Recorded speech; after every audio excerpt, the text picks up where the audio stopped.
एक गांव में मंगम्मा और अवंतिका नामक सास बहू रहते थे। उनमें सास बहुत अच्छी थी। वो अपनी बहू अवंतिका का खूब ख्याल रखती थी, लेकिन अवंतिका बहुत बुरी थी। वो हमेशा अपने सास से बहस करती थी, लेकिन जब तक उसका पति घर पे था वो ऐसे नाटक करती थी जैसे वो अपनी सास का बहुत अच्छा ख्याल रख रही हो। और जैसे ही उसके पति काम करने दूसरे शहर जाता था वो शुरू हो जाती थी। वो अपनी सास को बिल्कुल कोई इज्जत नहीं देती थी। और इतना ही नहीं, अगर उसकी सास अवंतिका की बात नहीं मानती थी तो वो ऐसे कहती थी, अगर तुम मेरी बात नहीं मानी ना, मैं अपनी पति को बताकर तुम्हें इस घर से बाहर निकलवा दूंगी, समझी। इसी कारण मंगम्मा, इस उम्र में मैं बाहर जाकर कैसे जी पाऊंगी, अकेली मैं कुछ नहीं कर पाऊंगी। इसी डर में वो जो अपनी बहू कहती थी चुपचाप करती थी। एक दिन अवंतिका की दोस्त शहर से उसके घर आते हैं। तब वो अपनी सास से ऐसे कहती है, हाँ सुनो, शहर से मेरे दोस्त आए हुए हैं, उन सब के लिए विभिन्न प्रकार के व्यंजन बनाओ और वो भी जल्दी। उतने व्यंजन मैं कैसे बनाऊं बेटा, कुछ ही पकाऊंगी। मेरी सहेलियों के सामने मेरा इज्जत निकालना चाहती हो तुम? ऐसा कुछ नहीं है बेटा, मेरा वो मतलब नहीं था। उतने सारे व्यंजन मैं अकेले कैसे बनाऊंगी? अगर तुम भी थोड़ा मदद करोगी तब मैं बना पाऊंगी। क्या मैं तुम्हारी मदद करूं? मतलब मेरी सहेलियां यहाँ आई हुई है, उनको छोड़कर मैं तुम्हारी मदद करते रह जाऊं? तुम जरूर ये सब मेरे दोस्तों के सामने मेरे इज्जत निकालने के लिए कर रही हो ना? अरे रे बेटा, मेरा ये मतलब नहीं था। ठीक है, मैं वो सारे व्यंजन बना दूंगी, तुम जाकर अपने सहेलियों से बात करो। ये कहकर मंगम्मा वहाँ से जाकर रसोई घर में एक के बाद एक व्यंजन बनाने लगती है।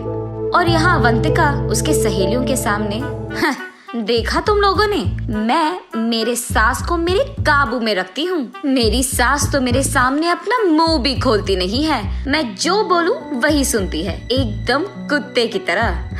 ऐसे वो उसकी सास का मजाक उड़ाती है। उस सारे सहेलियों में से एक उसे देख ऐसे कहती है, अरे सुनो, इस उम्र में अपनी सास को इतना काम देना ठीक नहीं लग रहा मुझे, और वो अकेली इतने सारे काम कैसे करेगी अवंतिका? ऐसे पूछती है।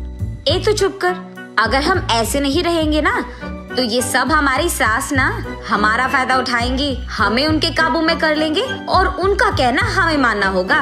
मैं ऐसे नहीं रह सकती। हाँ, लेकिन ऐसे बूढ़ी औरत को मेहनत करवाना मुझे अच्छा नहीं लग रहा। और वैसे अगर तुम्हारे पति को ये सब पता चला तो सोचो क्या ही हो जाएगा। अरे चल, कुछ नहीं होगा। यहाँ जो कुछ हो रहा है कहीं और बैठे मेरे पति को कैसे पता चलेगा? तू भी ना। अरे पर तुम्हारी सास तो बोल सकती है ना। हाँ, नहीं बोलेगी। क्यों नहीं बोलेगी? क्योंकि मैंने उसको धमकाया कि वो अगर एक भी बात उसके बेटे से बताएगी तो मैं उसके बेटे से खुद उसे बाहर निकलवा दूंगी। हाँ, और वैसे मेरे पति के सामने मेरा एक्टिंग ना ऐसे वैसे नहीं रहेगा, एकदम फाड़ कर रखी है मैंने। ओह, तो ऐसे तुम दोनों को उल्लू बना रही हो। इन लोगों की सारी बातें छुपकर पीछे से उसकी सास सुन लेती है और तब वो फैसला करती है कि उसकी बहू को सबक सिखाना ही होगा। तब वो वहाँ से जाकर काम करने में लग जाती है। और दूसरी तरफ अवंतिका उसके सहेलियों के साथ बैठकर खाते हुए पीते हुए बीच बीच में अपनी सास को बुलाकर काम करवाती रहती है। और ऐसे वो अपनी सहेलियों के साथ खूब मस्ती करती है। कुछ देर बाद उसकी सारी दोस्त वहाँ पे खा पी कर चले जाते हैं अपने घर। तब अवंतिका, क्यों सासू माँ, कहाँ पे हो? यही तो हूँ बेटी, क्या चाहिए? घर में बहुत कचरा है, उस रूम में पड़े हुए गिलास और प्लेट निकाल कर कचरा बाहर फेंक दो और घर पूरा साफ कर दो, समझी? तब तक बहुत काम करने के कारण मंगम्मा बहुत थक जाती है, लेकिन अब वो कुछ कर भी नहीं सकती थी, इसीलिए उसकी बहू के दिए हुए सारे काम एक के बाद एक खत्म करती है। वहाँ से कचरा फेंक के वो घर पूरा साफ कर देती है। अगले दिन मंगम्मा उदास बैठे रहती है। तब पड़ोसी घर की बेटी अमृता वहाँ आकर उससे ऐसे कहती है, दादी दादी, ये लो मिठाई, खाओ ना, आज मेरा जन्मदिन है। ऐसे कहती है। पर ये सब मंगम्मा नहीं सुनती है, अपने ख्यालों में खोई रहती है। तब अमृता दादी दादी ऐसे जोर से पुकारती है। तब मंगम्मा होश में आकर बोलो बेटी अमृता, यहाँ कैसे आना हुआ? मेरा छोड़ दीजिए दादी, लेकिन आप ऐसे उदास क्यों बैठे हैं? ऐसे कहती है। तब मंगम्मा जो कुछ भी हुआ उसको समझाती है। ओह, इतना ही? इस समस्या का उपाय तो मेरे पास है। बस आज के लिए जो भी तुम्हारी बहू तुमसे कहती है ना, वो काम कर लो और कल से ये नौबत तुम्हें नहीं आएगी। तब मंगम्मा, ऐसे कैसे अमृता, ऐसे क्या कर लोगी तुम? अरे वो सब आप मुझ पे छोड़ दीजिए दादी, मैंने कहा ना कि मैं संभाल लूंगी। ये कहकर अमृता वहाँ से हंसते हुए चली जाती है। इतने में अवंतिका वहाँ आकर पहनी हुई कपड़े सारे मंगम्मा के मुंह पे फेंक कर, सुनो, ये सब धोकर इस्त्री करके मुझे वापस करो। अरे घर में तो वॉशिंग मशीन है ना बेटा, उसमें डाल देती। ये कपड़े अगर वॉशिंग मशीन में डालेंगे ना तो खराब हो जाएंगे, तुम पहले काम करो ना। ठीक है बेटा, धो लूंगी। मंगम्मा उन सारे कपड़ों को अच्छे से धोकर उन्हें सूरज में सुखा करके उसके बहू के पास ले जाती है। ये लो बेटा, सारे कपड़े धो लिया मैंने। अच्छा, तो फिर कपड़े को तय कौन करेगा? मैं? उनका इस्त्री करके अलमारा में लगा दो। उसकी बहू की बात मानकर वो उन सारे कपड़ों को तय करके उनका इस्त्री करके अलमारा में लगा देती है। अगले दिन मंगम्मा का बेटा शहर से घर वापस लौटता है और आते ही अवंतिका, अवंतिका, कहाँ हो तुम?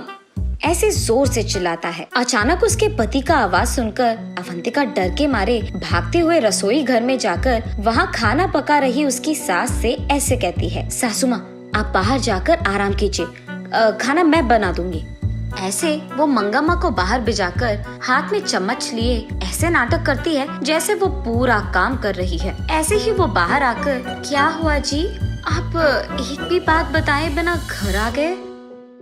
इतनी देर से बुला रहा हूँ, अब आई तुम बाहर? इतनी देर से अंदर क्या कर रही थी? ऐसे पूछता है गुस्से में। वो मैं खाना पका रही थी जी, सुबह से सारे काम कर करके मैं थक गई। हाँ हाँ, मैंने देखा है कितना काम कर रही हो तुम। ये क्या ऐसे बात कर रहे हैं? ऐसे वो मन में सोचती है। तब अवंतिका का पति सीधा उसके माँ के पास जाकर, माँ, तुम्हारी बहू का इस व्यवहार के लिए मैं माफी मांग रहा हूँ। ये सुनकर मंगम्मा एकदम दंग रह जाती है और वो ऐसे ही अपने बेटे को देखती रहती है। अरे ये क्या कह दिया आपने? मैं तो सासू माँ की कितनी अच्छी ख्याल रख रही हूँ, उनका देखभाल मैं ही तो करती हूँ, ऐसे कहती है अवंतिका। हाँ हाँ, ये भी देखा मैंने कि तुम माँ की कितनी अच्छी ख्याल रख रही हो। ये कहकर पॉकेट में से एक मोबाइल निकालकर उसमें एक वीडियो अवंतिका को दिखाता है। उस वीडियो में अवंतिका अपने सास से कपड़े धुलवाना, उनका इस्त्री करना, तय करना, ये सब दिखाई देता है। ये देख मंगम्मा को समझ आता है कि ये सब अमृता का किया है और ये समझकर वो अपने आप में खुश हो जाती है। मगर दूसरी तरफ अवंतिका को ये नहीं पता चलता है कि ये सब किसने किया है, लेकिन वो अपना गलती मानकर चुपचाप खड़ी रहती है। उसके बाद अपनी गलती का एहसास होने के कारण वो अपनी सास का बहुत अच्छा ख्याल रखने लगती है।